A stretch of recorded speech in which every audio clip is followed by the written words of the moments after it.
নমস্কাৰ ট্ৰাইংগুল এডুকেশ্যনৰ আন এটি ভিডিঅ' সকলোকে স্বাগতম জনাইছোঁ মই ধ্ৰুৱজিৎ গগৈ আজি আমি টাইম এণ্ড ডিষ্টেঞ্চৰ আন এটি খুব গুৰুত্বপূৰ্ণ কনচেপ্টৰ ওপৰত কেইটামান প্ৰশ্ন আলোচনা কৰিম যিকেইটা নেকি প্ৰশ্ন আগতে কোনোবাটা নহয় কোনোবা এটা এক্সামত অলৰেডি আহিছে আৰু আগলৈও এনেকুৱা ধৰণৰ প্ৰশ্ন যিকোনো এক্সামত অহা খুবেই সম্ভাৱনা আছে আৰু কেনেকুৱা ধৰণৰ প্ৰশ্ন আমি আলোচনা কৰিম তাৰ এটা চমু আভাস থাম্বনেইলটো অলৰেডি দি ৰাখিছোঁ নিশ্চয় আপোনালোকে পঢ়ি চাইছে যিহেতু এইটো টাইম এণ্ড ডিষ্টেঞ্চৰ 4 নম্বৰটো ভিডিঅ' অলৰেডি আমি 3টা ভিডিঅ' আপলোড কৰি ৰাখিছোঁ আপোনালোকে যদি চোৱা নাই ওপৰত লাই থকা আই বটনত ক্লিক কৰি ভিডিঅ'কেইটা চাব পাৰিব বা তাৰ লিংক ডেছক্ৰিপশ্যনটো দিয়া আছে যদি আগৰ ভিডিঅ'কেইটা চাই লয় তেতিয়া এই ভিডিঅ'টো বুজি পাবৰ বাবে অলপ সহায় হ'ব গতিকে এবাৰ আপোনালোকে চাই ল'ব আহক পলম নকৰি আজি প্ৰশ্নকেইটা আলোচনা কৰোঁ আমি প্ৰশ্নকেইটা আলোচনা কৰাৰ আগতেই বেছিক কনচেপ্ট হিচাপে দুটা পইণ্ট আমি আলোচনা কৰি ল'ব বিচাৰিছোঁ আৰু এই পইণ্ট দুটা আলোচনা কৰিলেও হয়তো আপুনি ভাল ধৰণে বুজি নাপাব যে মই কি ক'ব বিচাৰিছোঁ কিন্তু জাষ্ট ইয়াত মই দুটা ৱৰ্ডৰ কথা কৈ থৈ যাম যিটা নেকি আপুনি ইন্ট্ৰডাকশ্যন ৱৰ্ড বুলি ভাবি লওক যে আপুনি প্ৰশ্নটো দেখিলেই আপুনি গম পাব যে এই প্ৰশ্নটো আমুকটো ফৰ্মুলা আমি ইউজ কৰিব লাগিব গতিকে এইকেইটা ইন্ট্ৰডাকশ্যন ৱৰ্ডছ বুলি আপুনি ভাবি লওক আপুনি প্ৰশ্নটো দেখা পাব লেট এয়াৰলি দেখিব পাৰে বা এয়াৰলি লেট দেখিব পাৰে বা এগেইন লেট দেখিব পাৰে বা এয়াৰলি দেখিব পাৰে তাৰমানে কেতিয়াবা আকৌ এয়াৰলি জেগাত বিফৰো থাকে দেই সেইদিনা মই এই পইণ্টটো লিখি ৰাখিছোঁ এতিয়া আপুনি যদি প্ৰশ্নটোত লেট আৰু এয়াৰলি দেখে বা এয়াৰলি আৰু লেট দেখে তেতিয়া সময়ৰ মাজত কি হ'ব যোগ হ'ব হ'ল তাৰপিছত পইণ্ট নাম্বাৰ 2 কি হ'ব লেট যদি দেখে প্ৰশ্নটোত বা এয়াৰলি দেখে তেতিয়া সময় দুটাৰ মাজত কি হ'ব বিয়োগ হ'ব এই কথাটো আপোনালোকে মনত ৰাখি ল'ব আৰু আপুনি যদি ভালদৰে বুজি পোৱাও নাই তথাপি কোনো ধৰণৰ অসুবিধা নহয় প্ৰশ্ন যেতিয়া মই সমাধান কৰিম ভাল ধৰণে এক্সপ্লেইন কৰি দিম আপোনাৰ কনচেপ্ট ক্লিয়াৰ হৈ যাব তাৰমানে ঠিক আছে গতিকে পলম নকৰি প্ৰশ্নকেইটা আমি আলোচনা কৰোঁ আহক এতিয়া আমি চাওঁ আহক কুৱেশ্যন নম্বৰ 1 কৈছে কি if Anuj walks at the speed of 4 km/h then he reaches his school 6 minutes late but he walks at the speed of 5 km/h then reaches 6 minutes before this schedule time what is the distance of his school from his house তাৰমানে প্ৰশ্নতে কৈছে কি অনুজে যদি ঘণ্টাত 4 kilometre বেগত খোজ কাঢ়ে তেতিয়া তেওঁ 6 মিনিট দেৰিকৈ নিজৰ স্কুলত উপস্থিত হয় কিন্তু যদি তেওঁ প্ৰতি ঘণ্টাত 5 কিলোমিটাৰ বেগত খোজ কাঢ়ে তেন্তে নিৰ্ধাৰিত সময়ৰ 6 মিনিট আগতেই উপস্থিত হয় তেন্তে ঘৰৰ পৰা স্কুলৰ দূৰত্ব কিমান আমি নিৰ্ণয় কৰি দিব লাগে সো এনেকুৱা ধৰণৰ প্ৰশ্ন যিকোনো এক্সামত আপুনি সুধিব পাৰে এতিয়া আপোনাক খুব মই শ্বৰ্ট ট্ৰিক এটা দিম আপোনালোকে খুব সহজতে এনেকুৱা ধৰণৰ প্ৰশ্ন সমাধান কৰিব পাৰিব এতিয়া চাব আমি কেনেদৰে সমাধান কৰিম এইটো এতিয়া চাব যে ভাবি লৈছোঁ অনুজ নামৰ ল'ৰাজনৰ ঘৰটো ইয়াত আৰু তাৰ স্কুলখন আছে ইয়াত হ'ল আৰু মাজৰ দূৰত্বটো হৈছে ইমান আৰু এই দূৰত্বটোকে আমি কি কৰিব লাগে নিৰ্ণয় কৰি দেখাব লাগে নহয় জানো এতিয়া প্ৰশ্নটো মতে কৈছে কি এতিয়া এটা কথা চাওক দেই প্ৰশ্নটো আলোচনা কৰাৰ আগতে এটা কথা কৈ লওঁ কি আমি সাধাৰণতে কি হয় আমাৰ স্কুলবোৰৰ এটা নিৰ্দিষ্ট টাইম থাকে যে 9টা বজাত ষ্টাৰ্ট হ'ব বা 10টা বজাত ষ্টাৰ্ট হ'ব বা 8টা বজাত ষ্টাৰ্ট হ'ব এটা নিৰ্দিষ্ট টাইম থাকে ঠিক আছে এতিয়া প্ৰশ্নটো চাওক কি কৈছে যদি সি ঘৰৰ পৰা স্কুললৈ যদি 4 km/h যদি যায় সিমানটো স্পীডত যদি যায় 4 km/h যদি স্পীডত যায় ঘৰৰ পৰা স্কুললৈ তাৰ কিমান সময় পলম হয় বুলি কৈছে 6 মিনিটছ পলম হয় বা লেট হয় হৈ গ'ল তাৰপিছত কৈছে কি যদি সি ঘৰৰ পৰা স্কুললৈ 5 km/h এইটো স্পীডত যদি সি যায় ঘৰৰ পৰা স্কুললৈ তেতিয়া কৈছে কি সি 6 মিনিট মানে 6 মিনিটৰ আগতেই স্কুলত গৈ পায়গৈ বুজি পাইছোঁ তাৰমানে স্কুলখন যদি 9টা বজাত ষ্টাৰ্ট হয় তেন্তে সি যদি 4 km/h যদি স্পীডত যদি সি স্কুললৈ যায় তাৰমানে সি 6 মিনিট পলম গৈ পায় তাৰমানে কি 9:06 মিনিটত গৈ সি স্কুল পায়গৈ যদি সি আকৌ স্পীডটো তাৰ 5 km/h হয় তেতিয়া সি স্কুলত কিমান সময়ত পাবগৈ স্কুলত পাবগৈ 8:54 মিনিট ইমান সময়ত সি স্কুলত পাই যাবগৈ গৈ পেলাই নহয় জানো প্ৰশ্নতে সেইটোৱে কৈছে আচলতে আমি 9টো মই ভাবি লৈছোঁ স্কুলখন 9টা বজাত ষ্টাৰ্ট হয় বুলি যদি স্কুলখন 9টা বজাত ষ্টাৰ্ট হ'লহেঁতেন তেতিয়া কথাটো এনেকুৱা ধৰণৰ হ'লহেঁতেন ঠিক আছে কিন্তু এইটো ইয়াততো মেনশ্যন কৰা নাই জাষ্ট বুজিবৰ বাবে মই কথাটো আপোনালোকক কৈছোঁ এতিয়া আমি কৈ দিব লাগে কি যে তাৰ এতিয়া ঘৰৰ পৰা স্কুলৰ দূৰত্ব কিমান আমি নিৰ্ণয় কৰিব লাগে ঠিক আছে এতিয়া এটা কথা চাব আপোনালোকে এই প্ৰশ্নটোৰ ক্ষেত্ৰত যে যিহেতু এই প্ৰশ্নটোত দুটা ইন্ট্ৰডাকশ্যন ৱৰ্ড দেখিছোঁ যিটো আগৰখন শ্লাইডত মই দুটা ইন্ট্ৰডাকশ্যন ৱৰ্ডৰ কথা কৈছিলোঁ ইয়াত এটা লেট দেখিছোঁ আনটো কি দেখিছোঁ বিফ'ৰ দেখিছোঁ বা কেতিয়াবা ইয়াত এয়াৰলিও থাকিব পাৰে তেতিয়া কৈছোঁ কি লেট যদি বিফ'ৰ থাকে বা লেট যদি এয়াৰলি থাকে তেতিয়া আমি কি কৰোঁ যোগ কৰিবলৈ কৈছিলোঁ কিন্তু এতিয়া চাব কেনেকৈ যোগ কৰিম বা কি হ'ব এতিয়া এই প্ৰশ্নটো সমাধান কৰিবলৈ আমাক কি লাগে এটা ফৰ্মুলা লাগিব নহয় জানো এতিয়া ডিষ্টেঞ্চ উলিয়াই ফৰ্মুলা লাগিব তাৰমানে আমি উলিয়াবলৈ কি তাৰ ঘৰৰ পৰা স্কুললৈ দূৰত্ব কিমান আমি ডিটো উলিয়াই দিব লাগে আমি ভাবিলোঁ তাৰ ঘৰৰ পৰা স্কুললৈ দূৰত্ব ডি গতিকে আমি ডিটো উলিয়াব লাগে গতিকে আমাৰ প্ৰথম কি লাগে আমাক ইয়াত মানে ডিটো লাগে তাৰমানে ডি উলিওৱা ফৰ্মুলাটো লাগে এতিয়া ফৰ্মুলাটো কি হ'ব আমাৰ ওপৰত del t পূৰণ s1 পূৰণ s2 তলত হ'বগৈ S1 ডিফাৰেঞ্চ S2 এতিয়া এই ডিফাৰেঞ্চ চিনডাল মই বেকাকৈ দিছোঁ এটা কথা সেইকাৰণে বেকাকৈ দিছোঁ কেতিয়াবা S2টো আগত ল'ম কেতিয়াবা S1টো পাছত ল'ম যিটো ডাঙৰ হ'ব সেইটো আগত ল'ম যিটো সৰু হ'ব সেইটো পাছত ল'ম কথাটো সেইটো ইয়াত বেকাকৈ চিনডাল দিছোঁ ডিফাৰেঞ্চ বা মাইনাছডাল হৈ গ'ল এতিয়া আমি কৈছোঁ কি এতিয়া এই ফৰ্মুলাত যদি ভেলুবোৰ পুট কৰিবলৈ যাওঁ ইয়াত চাব দেই এতিয়া এই যিটো ফৰ্মুলা মই ড্ৰ কৰি ৰাখিলোঁ ফৰ্মুলাটো বুজাই দিছোঁ কি যদি লিখি ৰাখিছোঁ মই ফৰ্মুলাটো বুজাই দিছোঁ ডিটোৱে বুজাইছে ডিষ্টেঞ্চটো S1টোৱে বুজাইছে প্ৰথমটো স্পীড S2ৱে বুজাইছে ছেকেণ্ডটো স্পীড হৈ গ'ল আৰু এই তলত আছে সিহঁতৰ তাৰ স্পীডৰ তাৰ পাৰ্থক্য তাৰপিছত আছে কি ইয়াত ডেল টিটো দেখিছে ডেল টিটো মানে কি জানেনে আমি যে দুটা ইণ্ট্ৰডাকশ্যন ৱৰ্ড দেখিলোঁ ইয়াত লেট দেখিছোঁ আৰু বিফ'ৰ দেখিছোঁ কেতিয়াবা বিফ'ৰ জেগাত এয়াৰলি থাকিব পাৰে মই বাৰম্বাৰ কৈ আছোঁ এতিয়া লেট বা বিফ'ৰ থাকিলে কি হয় লেট অব্লিক বিফ'ৰ থাকিলে এই দুটা যদি ৱৰ্ড থাকে তেতিয়া আমি সময়ত তাৰ মাজত কি কৰিম যোগ কৰি দিম কাৰণ তাৰ 6 মিনিট কি হৈছিলে পলম হৈছিলে 6 মিনিট সি আগতে পাবগৈ গতিকে এতিয়া ডেল টি মানে কি গম পাইছেনে প্ৰথম টাইম কিমান আছে 6 মিনিট সি তাৰ 6 মিনিট তাৰ পলম হয় আৰু দ্বিতীয় ক্ষেত্ৰত কৈছে কি যে 6 মিনিট সি আগতে পায়গৈ দ্বিতীয়টো কি আছে 6 মিনিট সি আগতে পায়গৈ এতিয়া মাজত যোগ হ'ব নে বিয়োগ হ'ব এই কথাটো আগৰখন স্লাইডত কৈছিলোঁ কি যে লেট যদি বিফ'ৰ থাকে বা লেট যদি এয়াৰলি থাকে তেতিয়া কি হ'ব মাজত কি হ'ব যোগ হ'ব তাৰমানে আমাৰ কি হ'ব এনচাৰটো এইটো ডেল টি জেগাত কি হ'ব 12 মিনিট আহিব যিহেতু প্ৰশ্ন ন'টিছ কৰিলে এটা কথা গম পাব পাৰি যে কি যে যিটো স্পীড এইটো কিলোমিটাৰ পাৰ আৱাৰত দি থোৱা আছে ঘণ্টাত আছে গতিকে 12 মিনিটটো ঘণ্টাত আমি প্ৰকাশ কৰি ল'ব লাগিব গতিকে 12ক আমি কি কৰিম 60য়ে আমি হৰণ কৰি দিম ঘণ্টাত প্ৰকাশ হৈ যাব আৰু কটাকটি কৰিলে 5 বাং 60 গতিকে তলত 5 হ'বগৈ আৱাৰ 1/5 আৱাৰ হৈ গ'ল এতিয়া আমি ফৰ্মুলাটো পুট কৰি দিম ফৰ্মুলাটো পুট কৰিব জানে কি হ'ব আমাৰ প্ৰথমতে আমি কি হ'ব ডেল টি পূৰণ S1 পূৰণ S2 তলত S1 ডিফাৰেঞ্চ S2 এতিয়া ডেল টি জেগাত কি পুট কৰি দিম 1 এতিয়া চাব দেই ডেল টি জেগাত 1/5 পুট কৰিব মানে ইয়াতে তলতে 5টো পাতিব কিন্তু 5টো ইয়াত নাপাতি মই 5টো ডাইৰেক্টলি তলত পাতি দিম কাৰণ আমি এটা ষ্টেপ কমাইছোঁ তাৰমানে এটা ষ্টেপ কমি যাব ডাইৰেক্ট পাতি দিম 5টো ইয়াত পাতিম তাৰমানে ইয়াত 1/5 নাপাতি 5টো তললৈ লৈ আহিলোঁ ওপৰত 1টো পাতি দিলোঁ হ'ল আৰু S1 জেগাত কিমান পাতিম স্পীড নাম্বাৰ 1 কিমান আছিলে 4 আছিলে স্পীড নাম্বাৰ 2 কিমান আছিলে 5 আছিলে হৈ গ'ল আৰু ইহঁতৰ মাজৰ পাৰ্থক্য কিমান স্পীড দুটাৰ মাজৰ পাৰ্থক্য কিমান 1 যিটো নেকি উলিয়াই অলৰেডি মই ৰাখিছোঁ কাৰণ আমি S1 মানে S2 কাৰণ S1ৰ মানে S2 5 কিলোমিটাৰ পৰা 4 কিলোমিটাৰ পাৰ আৱাৰটো গুচি গ'ল 5 কিলোমিটাৰ পাৰ আৱাৰৰ পৰা 4 কিলোমিটাৰ পাৰ আৱাৰটো গুচি গ'ল মানে 1 থাকিব গতিকে 1 হৈ গ'ল এতিয়া আমি কটাকটি কৰোঁ A5টো কাটি দিলোঁ গতিকে এনচাৰ থাকি গ'ল অনলি 4 কিলোমিটাৰ তাৰমানে কুৱেশ্যন নম্বৰ 1ৰ শুদ্ধটোতো হ'বগৈ 4 তাৰমানে অনুজ নামৰ ল'ৰাজনৰ ঘৰৰ পৰা স্কুলৰ দূৰত্ব কিমান 4 কিলোমিটাৰ ঠিক আছে এইটো হ'ল কুৱেশ্যন নম্বৰ 1ৰ চলিউশ্যন আশা কৰিছোঁ সকলোৱে বুজি পাইছোঁ ঠিক আছে নেক্সট প্ৰশ্নটো চাওঁ আহক এতিয়া আমি চাওঁ আহক কুৱেশ্যন নম্বৰ 2টো কৈছে কি a man starts from his house and traveling at 30 kilometre per hour he reaches his office late by 10 minutes and traveling at 24 km per hour he reaches his office late by 18 minutes the distance from his house to office is তাৰমানে কি প্ৰশ্নতে কৈছে কি এজন মানুহে ঘৰৰ পৰা ঘণ্টাত 30 kilometre বেগত যাত্ৰা আৰম্ভ কৰি 10 মিনিট পলমকৈ নিজৰ অফিচত উপস্থিত হয় আৰু 24 কিলোমিটাৰ বেগত যাত্ৰা কৰিলে 18 মিনিট পলমকৈ নিজৰ অফিচত উপস্থিত হয় তেওঁ ঘৰৰ পৰা কাৰ্যালয়লৈ দূৰত্ব কিমান আমি নিৰ্ণয় কৰিব লাগে এতিয়া চাব এই প্ৰশ্ন আমি কেনেদৰে সমাধান কৰিম কিন্তু আগতো প্ৰশ্নটোতকৈ এই প্ৰশ্নটো কিন্তু অকণ ডিফাৰেঞ্চ আপুনি ন'টিছ কৰিছেনে নাজানো কিন্তু অকণ ডিফাৰেঞ্চ আছে চাব আপোনালোকে কি কৈছে যে মানুহজনে কি কৰিব নিজৰ ঘৰৰ পৰা অফিচলৈ যাব মানুহজনে ভাবিছিলোঁ ঘৰটো ইয়াত আছে অফিচটো ইয়াত আছে যদি মানুহজনে ঘৰৰ পৰা অফিচলৈ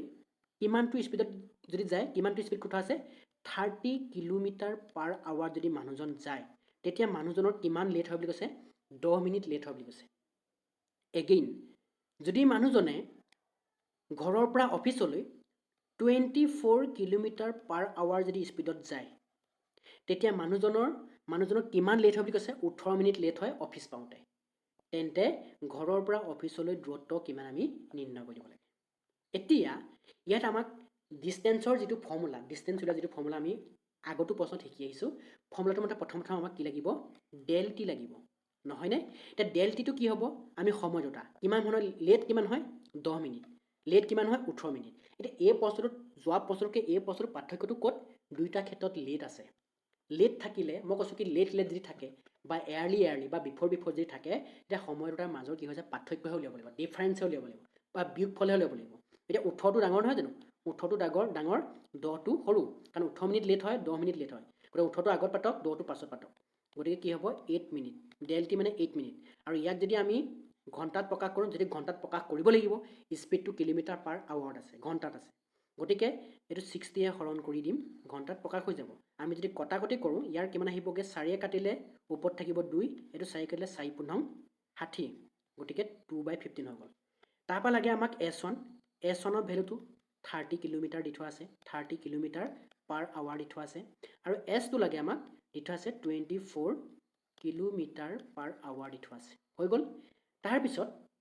এতিয়া ডিষ্টেঞ্চৰ ফৰ্মুলাত আমি বহুৱাই দিম, গতিকে ডিষ্টেঞ্চৰ ফৰ্মুলাটো কি আছিলে, del T into S1 into S2, তলত আছে S2 মানে S1 ডিফাৰেঞ্চ S2, হৈ গ'ল। যিটো সৰু আহে সেইটো আগত পাতিম আমি। এতিয়া আমি যদি চাওঁ মইতো ওপৰত পাতোঁ, ইয়াত পতাতকৈ কটাকটি কৰিবলৈ সুবিধা হ'ব ওপৰত পাতিলে আমাৰ। এতিয়া ওপৰত পাতোঁচোন, ডি ভেলুটো কিমান হ'বগৈ, ডেল টি জেগাত আমি কি পাতিম 2/15, গতিকে 2টো ওপৰত পাতিম, মই 15 ডাইৰেক্ট তলত পাতি দিম, কাৰণ আমি এটা ষ্টেপ ইয়াত কমাই দিছোঁ। S1ৰ জেগাত প্ৰথম S1 30, ছেকেণ্ড S2টো কিমান আছে 24 আছে, হৈ গ'ল। তাৰপিছত সিহঁতৰ মাজৰ ডিফাৰেঞ্চটো কিমান হ'ব, 30 পৰা 24 গ'লে কিমান থাকিব, কাৰণ স্পীড দুটাৰ মাজৰ পাৰ্থক্য কিমান থাকিব 6 আহিব, গতিকে এই 15টোৱে ইয়াক কাটিলোঁ দুবাৰ যাব, কাৰণ 2 পোন্ধৰ 30 হয়, আৰু এই 6টোৱে তাৰমানে 6এ 24 কাটিলোঁ 6 4 24 চাৰিবাৰ যাব, গতিকে 2 2 4, 4 4 16, গতিকে আহিব 16 কিলোমিটাৰ পাৰ আৱাৰ। তাৰমানে আমি এটা কথা গম পালোঁ কি, মানুহজনৰ ঘৰৰ পৰা অফিচলৈ দূৰত্ব কিমান 16 কিলোমিটাৰ, গতিকে কুৱেশ্যন নম্বৰ 2 বাবে অপশ্যন নম্বৰ বিটো কাৰেক্ট হ'ব। ঠিক আছে, নেক্সট প্ৰশ্নটো চাওঁ আহক। এতিয়া আমি চাওঁ আহোঁ কুৱেশ্যন নম্বৰ 3টো, কৈছে কি a student goes to school at the rate of 1/2 kilometre per hour and reaches 6 minutes late. If he travels at the speed of 3 kilometers per hour, he is 10 minutes early. What is the distance to the school? তাৰ মানে কি প্ৰশ্নটা কৈছে কি এজন ছাত্ৰই 2 সমস্ত দুভাগৰ 1 kilometre প্ৰতি ঘণ্টাৰ হাৰত স্কুললৈ গ'লে 6 মিনিট তাৰ কি হয় পলম হয়গৈ বুলি কৈছে। যদি তেওঁ ঘণ্টাত 3 কিলোমিটাৰ বেগত যাত্ৰা কৰে তেন্তে তেওঁ 10 মিনিট আগতে স্কুল গৈ পায়গৈ, তেন্তে বিদ্যালয়লৈ কিমান দূৰ আমি নিৰ্ণয় কৰিব লাগে। তাৰ মানে প্ৰশ্নটো এটা কথা চাব, এজন ছাত্ৰ আছে তাৰ ঘৰ এইটো আৰু বিদ্যালয়খন ভাবি লৈছোঁ ইয়াত আছে, হ'ল বিদ্যালয়খন তাৰ ইয়াত আছে। এতিয়া ছাত্ৰজনে ঘৰৰ পৰা যদি স্কুললৈ যায় কিমান স্পীডত, 2 সমস্ত দুভাগৰ 1 কিলোমিটাৰ পাৰ আৱাৰ এইটো স্পীডত যদি যায় তাৰ 6 মিনিট পলম হয় বুলি কৈছে স্কুল পাওঁতে। আকৌ দ্বিতীয় ক্ষেত্ৰত কৈছে কি যদি ছাত্ৰজনে স্কুললৈ যায় কিমানটো স্পীডত 3 কিলোমিটাৰ পাৰ আৱাৰ স্পীডত যদি যায় তেন্তে কি হৈছে তাৰ 10 মিনিট আগতে গৈ সি স্কুল গৈ পায়গৈ, তেতিয়াহ'লে ছাত্ৰজনৰ ঘৰৰ পৰা স্কুললৈ দূৰত্ব কিমান আমি নিৰ্ণয় কৰিব লাগে। এতিয়া এই প্ৰশ্নটো আমি যদি চাওঁ ইয়াত কি আছে, এটা লেট আছে এটা এয়াৰলি আছে, সেই কথাটো আপুনি ন'টিছ কৰিব, যিটো মই ডাক দি ৰাখিছোঁ অলৰেডি চিন দি ৰাখিছোঁ। ঠিক আছে, এতিয়া কেনেকৈ সমাধান কৰিম চাব। আমাৰ প্ৰথম কথা হ'ল কি স্পীড নাম্বাৰ 1, স্পীড নাম্বাৰ 1টো কি আছে 2 সমস্ত দুভাগৰ 1 আছে, ইয়াত যদি মানে অপ্ৰকৃত ভগ্নাংশত প্ৰকাশ কৰোঁ, যিটো মিশ্ৰ ভগ্নাংশত আছে এইটো অপ্ৰকৃত ভগ্নাংশত যদি প্ৰকাশ কৰি দিওঁ কি হ'ব 2 2 4, তলত 2টো হ'বই 2 2 4 4 1 5, এইটো কিলোমিটাৰ পাৰ আৱাৰ হৈ যাব, হ'ল। তাৰপিছত S2 কি হ'ব চাওক আপোনালোকে, S2 আছে 3 কিলোমিটাৰ আছে, হ'ল 3 কিলোমিটাৰ আছে। তাৰপৰা আমাক লাগিব এতিয়া ডেল টি লাগিব, সময়ৰ কি থাকিব, ইয়াত কৈছিলোঁ কি যিহেতু এটা লেট আছে এটা এয়াৰলি আছে, গতিকে সময়টা কি হৈ যাব যোগ হৈ যাব, 6 মিনিট পলম হয় 6 মিনিট লেট হয় 10 মিনিট কি হয় এয়াৰলি হয়, গতিকে 6 + 10 হৈ যাব, যোগ হৈ যাব, এইটো মই কৈছিলোঁ আগতে কৈ থৈ আহিছোঁ, গতিকে 16 মিনিট হৈ যাব, 16 মিনিট। আকৌ মিনিটটোক আমি কি কৰিব লাগিব ঘণ্টাত প্ৰকাশ কৰিব লাগিব, গতিকে 16টোৰ ওপৰত ৰাখোঁ 60 হৰণ কৰি দিওঁ, তেতিয়া কি হ'ব ঘণ্টাত প্ৰকাশ হৈ যাব। কটাকটি কৰিলে এইটো কিহে কাটিম আমি কাটি দিওঁ প্ৰথম আমি কাটি দিওঁ 4 কাটি দিওঁ 4 4 16, এইটো কি কৰিলে 4 পোন্ধৰ 60, গতিকে আৰুটো কটাকটি নাযায়, গতিকে ওপৰত থাকি যাব 4, তলত থাকি যাব 15, এইটো ঘণ্টাত প্ৰকাশ হৈ গ'ল আমাৰ সময়টো। গতিকে ডিষ্টেঞ্চৰ যিটো ফৰ্মুলা উলিওৱা আমি ফৰ্মুলাটো বহাই দিওঁ, কি হ'ব ওপৰত হ'ব ডেল টি, নহয়নে, পূৰণ কি আছিলে S1 speed number 1 speed number 2, তলত আছিলে স্পীড দুটাৰ পাৰ্থক্য, গতিকে ডেল টি জেগাত আমি কি পুট কৰিম 4/15, গতিকে 15টো আল্টিমেটলি তলতে বহাই দিছোঁ আমি এটা ষ্টেপ কমাই দিবলৈ। S1টো হ'ল আমাৰ কিমান, S1 আছিলে 5/2, গতিকে 5টো ওপৰত পাতি 2টো ডাইৰেক্টলি তলত পাতি দিছোঁ, হ'ল। এইটো আপোনালোকে কনফিউজ নকৰিব আপোনালোকে, কাৰণ আৰু এটা ষ্টেপ আমি কমাই দিছোঁ, তাৰমানে 5/2টো ওপৰত নাপাতি 5টো ওপৰত পাতি 2 তলত পাতি দিছোঁ, হ'ল। S2 কিমান আছে 3 আছে, আৰু এতিয়াহে আমি পাম যে স্পীড দুটাৰ পাৰ্থক্য যদি চাওঁ আমি স্পীড দুটাৰ পাৰ্থক্য আচলতে উলিয়াই ল'ব লাগিছিলে, কি আছিলে 3 - 5/2, 3 - 5/2 আমি উলিয়াব জানিমনে, যে S2 - S1 কৰিলে হ'ল ইয়াত, কাৰণ 3টো ডাঙৰ 5/2টো সৰু হ'ব, গতিকে আমি যদি স্পীডৰ পাৰ্থক্যটো উলিয়াওঁ কি হ'ব 3 মাইনাছ 5/2 গতিকে এইটো যদি আমি 2 লসাগু লওঁ এইটো কি হ'বগৈ 6 মাইনাছ 5 হ'বগৈ তাৰমানে 6ৰ পৰা 1 গ'লে 6ৰ পৰা 5 গ'লে 1 থাকিব তাৰমানে আল্টিমেটলি 1/2 থাকিব গতিকে ইয়াত আকৌ কি হ'ব আমি মানে স্পীডৰ পাৰ্থক্যটো 1/2 পালোঁ ন এই 1টো ওপৰত পাতি 2টো ডাইৰেক্টলি ওপৰত পাতি দিম কাৰণ লুটি খাই যাব ইয়াত 1/2 পাতিব লাগিছিলে তলত 2 পাতিব লাগিছিলে কিন্তু 2টো লুটি খাই গৈ পেলাই কি হৈ যাব ওপৰলৈ গুচি যাব 2টো ঠিক আছে মই আৰু এটা ষ্টেপ কমাই দিছোঁ ইয়াত 1টো পাতি 2টো ওপৰলৈ পাতি দিলোঁ হৈ গ'ল এইটো আমি নিশ্চয় বুজি পাম বুলি ভাবিছোঁ কাৰণ এইটো এনেকৈ 1/2 পাতিব লাগিছিলে 1/2টো মানে নেপাতি ডাইৰেক্টলি এই 2টো ওপৰলৈ পাতি দিছোঁ মই ক্লিয়াৰ ঠিক আছে এতিয়া আমাৰ এইটো প্ৰয়োজন নাই কাৰণ 2টো মই ওপৰলৈ পাতি দিলোঁ কাৰণ লুটি খাই গ'লে এটা ষ্টেপ এনেই বাঢ়িব তাৰমানে আমাৰ এতিয়া এইটোৱে কাটি দিলোঁ আমি তাৰপৰা এইটো 3 5 গুণ 15 এই 15 ডাই কাটিলোঁ এই 5টো এই 3 লগত 15 পালোঁ এই 15 লগত ডাই কাটি দিলোঁ এইটোতে কাটি থাকি গ'ল কি থাকি গ'লগৈ অনলি 4 কিলোমিটাৰ থাকি গ'ল তাৰমানে ল'ৰাজনৰ ঘৰৰ পৰা স্কুলৰ দূৰত্ব কিমান হ'লে 4 কিলোমিটাৰ আহিলেগৈ গতিকে অপশ্যন নম্বৰ কোনটো হ'ব অপশ্যন নম্বৰ এইটো কাৰেক্ট হ'ব ঠিক আছে নেক্সট প্ৰশ্নটো চাওঁ আহক এতিয়া আমি চাওঁ আহোঁ কুৱেশ্যন নম্বৰ 4টো কৈছে কি a person reaches his destination 40 minutes late if his speed is 3 km/h and reaches 30 minutes before time if his speed 4 km/h. Find the distance of his destination from his starting point. Pointer at টিটো থাকি গ'ল ঠিক আছে এতিয়া চাব তাৰমানে প্ৰশ্নটো ক'ব বিচাৰিছে কি এজন ব্যক্তিৰ গতিবেগ প্ৰতি ঘণ্টাত 3 কিলোমিটাৰ হ'লে 40 মিনিট পলমকৈ গন্তব্যস্থানত উপনীত হয় আৰু প্ৰতি ঘণ্টাত গতিবেগ 4 কিলোমিটাৰ হ'লে তেন্তে গন্তব্যস্থানত 30 মিনিট আগতে উপনীত হয় তেন্তে তেওঁ আৰম্ভণি স্থানৰ পৰা গন্তব্যস্থানৰ দূৰত্ব কিমান হ'ব আমি নিৰ্ণয় কৰিব লাগে তাৰমানে কি প্ৰশ্নটো আমি কেনেদৰে সমাধান কৰিম যে এজন ব্যক্তি ষ্টাৰ্টিং পইণ্ট ইয়াত আৰু মানুহজনে যাব বিচাৰিছে ভাবি ল'লোঁ মানুহজনে যাব বিচাৰিছে এই স্থানলৈ এইটো হ'ল গন্তব্যস্থান যদি মানুহজনে এইখন ঠাইৰ পৰা এইখন ঠাইলৈ যদি 3 কিলোমিটাৰ ঘণ্টা 3 কিলোমিটাৰ মানে 3 km/h যদি স্পীডত যায় মানুহটো পলম হয় তাৰমানে ইয়াত পাবলৈ পলম হয় 40 মিনিট পলম হয় যদি মানুহজনে ষ্টাৰ্টিং পইণ্টৰ পৰা যদি গন্তব্যস্থানলৈ 4 km/h যদি যায় তেন্তে কৈছে কি মানুহজনে 30 মিনিট আগতে পায়গৈ বুলি কৈছে কি ঠিক আছে তাৰমানে কি বিফ'ৰ টাইম সি 30 মিনিটৰ আগতে সি গৈ সেই স্থানখন পায়গৈ তেতিয়াহ'লে এই ষ্টাৰ্টিং পইণ্টৰ পৰা গন্তব্যস্থানলৈ দূৰত্ব কিমান আমি নিৰ্ণয় কৰিব লাগে ডিটো নিৰ্ণয় কৰিব লাগে গতিকে প্ৰশ্নটো একেধৰণৰ কিন্তু ইয়াত দেখিছে কি যে প্ৰথমতে লেট আছে পিছত বিফ'ৰ আছে বিফ'ৰ বা এয়াৰলি আছে হ'ল এতিয়া আমি সমাধান কৰিম কেনেকৈ প্ৰথম আমাক কি লাগিব ইয়াত যদি চাওঁ যিহেতু এটা লেট আছে আৰু এটাৰ কি আছে বিফ'ৰ আছে গতিকে আমাৰ কি হ'ব সময় দুটাৰ মাজত কি হ'ব যোগ হ'ব গতিকে সময়টা যোগ আছিলে সময়টো প্ৰথমতে 40 আছিলে ছেকেণ্ডটো আছিলে কিমান 30 গতিকে যোগ কৰিলে কিমান আহিবগৈ 70 মিনিট হৈ যাব নহয়নে 70 মিনিটটো আকৌ আমি ঘণ্টাত প্ৰকাশ কৰিলেতো জৰুৰী কাৰণ ইয়াত উত্তৰটো কিলোমিটাৰত আছে আৰু আমাৰ স্পীডটো km/h আছে গতিকে আমি 70টোক 60 হৰণ কৰি দিম গতিকে ই কি হৈ যাব ঘণ্টাত প্ৰকাশ হৈ যাব তাৰমানে কি হৈ যাব 0 কাটি দিলোঁ গতিকে থাকিব 7/6 আৱাৰ হৈ গ'ল ঠিক আছে তাৰপিছত লাগিব আমাক কি লাগে S1 লাগে ইয়াত যদি চাওঁ S1 প্ৰথমটো 3 কিলোমিটাৰ আছে 3 km/h আছে আৰু দ্বিতীয়টো চাওঁ যদি S2 আছে কিমান 4 km/h আছে তাৰপিছত যদি চাওঁ আমাক কি এটা পাৰ্থক্যটো S2 মাইনাছ S1 এতিয়া আমি পাৰ্থক্যটো যদি S1 মাইনাছ S2 এতিয়া যিটো আগত থাকিব সেইটো পাতিম আমি আচলতে যে S2 ডাঙৰ যিহেতু 4 - 3 হ'ব কিমান হ'ব গতিকে এইটো 1 km/h আহি গ'ল ডিফাৰেঞ্চ ঠিক আছে এতিয়া আমি ফৰ্মুলাটো ডিষ্টেঞ্চৰ ফৰ্মুলাটো বহাই দিম ডিষ্টেঞ্চৰ ভেলুটো উলিয়াই ডিষ্টেঞ্চৰ ফৰ্মুলাটো বহাই দিম কি আছে ডেল টি পূৰণ S1 পূৰণ S2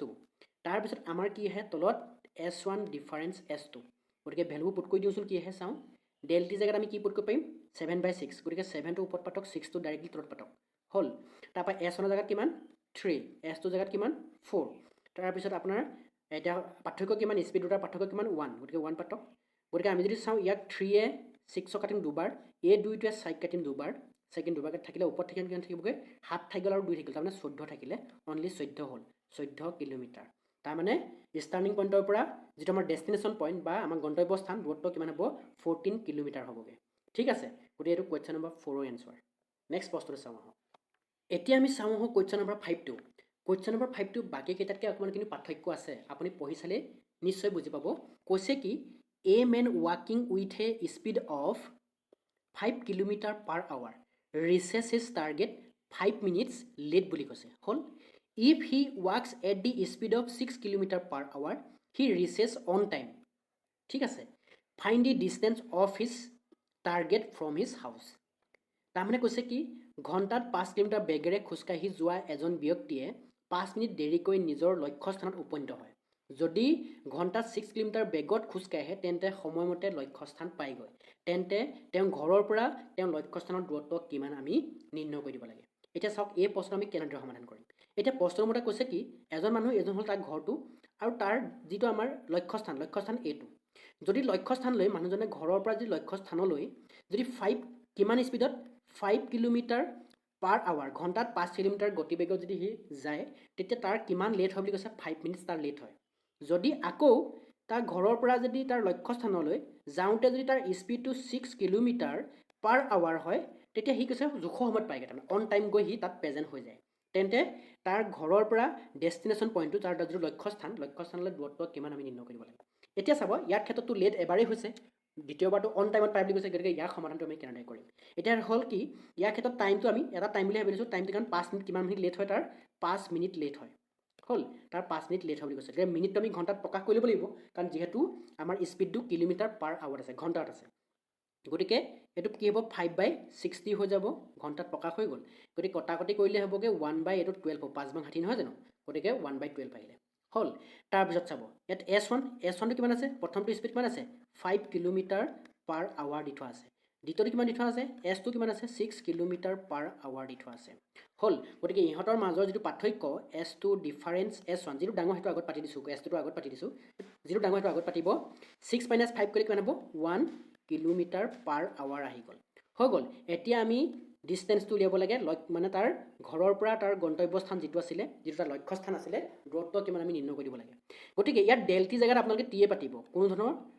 সাল সলনি কৰিবলৈ ফৰ্মুলাটোত দৰকাৰ নাই। ঠিক আছে, গতিকে এইটো S2 - S1 হ'ল। ঠিক আছে, গতিকে ডেল্টি জেগাত ইয়াত পাৰ্থক্যটো কি আহিলে, ডেল্টি জেগাত জাষ্ট টি পাতি দিলে, সময়টো পাতি দিলে হ'ল, বাকী কোনো ধৰণৰ সলনি কৰিব নালাগে। গতিকে টি জেগাত আমি কি পুট কৰি দিম, 1/12, তো 1টো ওপৰত পাতিলোঁ, 12টো তলত পাতি দিলোঁ। হ'ল, S1টো প্ৰথম, S2 কিমান 5, ছেকেণ্ডটো কিমান 6, আৰু ইহঁতৰ মাজৰ পাৰ্থক্য কিমান আহিলে, 1 আহিলে। গতিকে এই 6টোৱে মই ইয়াক কাটি দিলোঁ, কিমান আহিবগৈ,